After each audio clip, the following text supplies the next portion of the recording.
আসসালামু আলাইকুম, শুনছেন বাংলাদেশ নিউজের রাতের সংবাদ, সাথে আছি রেহানা আক্তার পপি। শুরুতেই জানিয়ে দিচ্ছি সংবাদ শিরোনাম। ঢাবি অধ্যাপক কার্জন আদালতে ক্ষতিপূরণ দাবি। কাকরাইলে জাতীয় পার্টি গণ অধিকার সংঘর্ষ। বাংলা ভাষায় কথা বললে বিদেশি নয়। ডিজিটাল বাণিজ্য, অনলাইন প্রতারণা রোধে নতুন অধ্যাদেশ। এতক্ষণ শুনছিলেন সংবাদ শিরোনাম, এবারে বিস্তারিত। চট্টগ্রাম বন্দরে কন্টেইনার হ্যান্ডেলিংয়ে নতুন record. Chittagong dry dock limited একদিনে সর্বোচ্চ ৫,০১৯ টিইউএস কন্টেইনার হ্যান্ডেলিং করে নতুন রেকর্ড গড়েছে। আগস্ট মাসে ৪ বার্থে মোট ১,০৯,২১৭ টিইউএস হ্যান্ডেলিং হয়েছে। প্রতিদিন গড়ে প্রায় ৩,৯০৩ টিইউএস। দায়িত্ব নেয়ার প্রথম ৪৯ দিনে সিডিডিএল হ্যান্ডেল করেছে ১,৭৪,৯৩১ টিইউএস, যা আগের অপারেটরের তুলনায় ৪৭% বেশি। চট্টগ্রাম বন্দরের সামগ্রিক কার্যক্রম ৮.৯৪% বৃদ্ধি পেয়েছে এবং এদিন মোট হ্যান্ডেল হয়েছে ৯,৩৯৫ টিইউএস।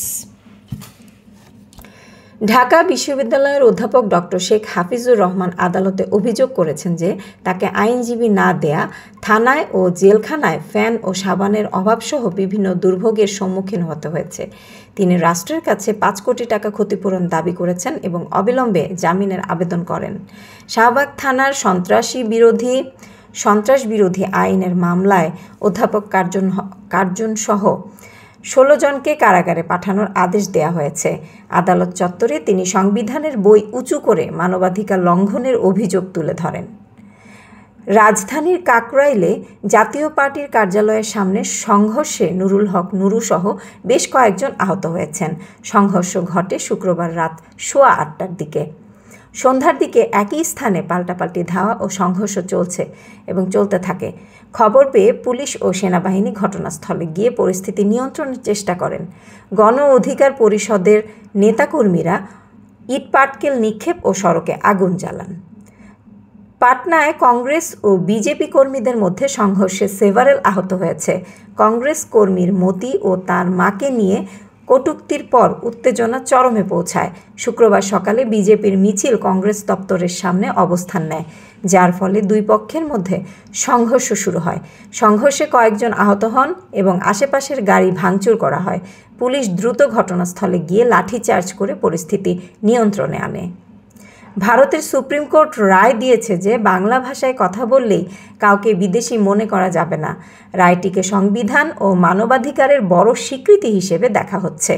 মামলাটি তৃণমূল কংগ্রেসের সংসদ সদস্য সামিরুল ইসলাম ও পশ্চিমবঙ্গ মাইগ্রেন্ট ওয়ার্কার্স বোর্ডের আবেদনের ভিত্তিতে শুরু হয়েছিল।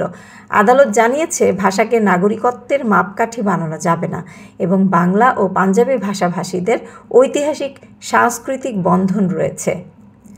অনলাইনে মিথ্যা তথ্য দিয়ে পণ্য বিক্রি করলে 2 বছরের কারাদণ্ড এবং 10 লাখ টাকা জরিমানা বা উভয় দণ্ড হবে। নির্ধারিত সময়ে পণ্য সরবরাহ না করলে মূল্যের কয়েক গুণ জরিমানা আরোপ করা হবে। ই-কমার্স প্রতিষ্ঠান পরিচালনার জন্য লাইসেন্স নিতে হবে এবং প্রতারণামূলক কার্যক্রম করলে নিবন্ধন বাতিল হবে। পরিবেশের ক্ষতিকর পণ্য, অসত্য বিজ্ঞাপন ও অনুমতি ছাড়া লটারির আয়োজনেও বড় জরিমানা আরোপ করা হবে। দেশি উদ্যোক্তাদের বাজার সম্প্রসারণ ও রপ্তানি বৃদ্ধির জন্য আইন শৃঙ্খলা বাহিনীর সহায়তা নেওয়া হবে। অধ্যাদেশ পাশের পর ডিজিটাল বাণিজ্য কর্তৃপক্ষ গঠন করা হবে। বাংলাদেশ অনূর্ধ্ব ১৯ দলের ইংল্যান্ড সফরের জন্য 15 সদস্যের মূল দল এবং 5 জন স্ট্যান্ডবাই সদস্য ঘোষণা করা হয়েছে।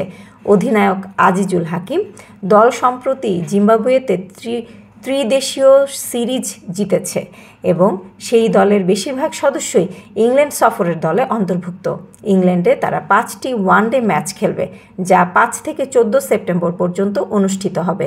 দল 31 আগস্ট লন্ডনের উদ্দেশ্যে রওনা হবে এবং 3 সেপ্টেম্বর আয়ারল্যান্ডের বিপক্ষে প্রস্তুতি ম্যাচ খেলবে।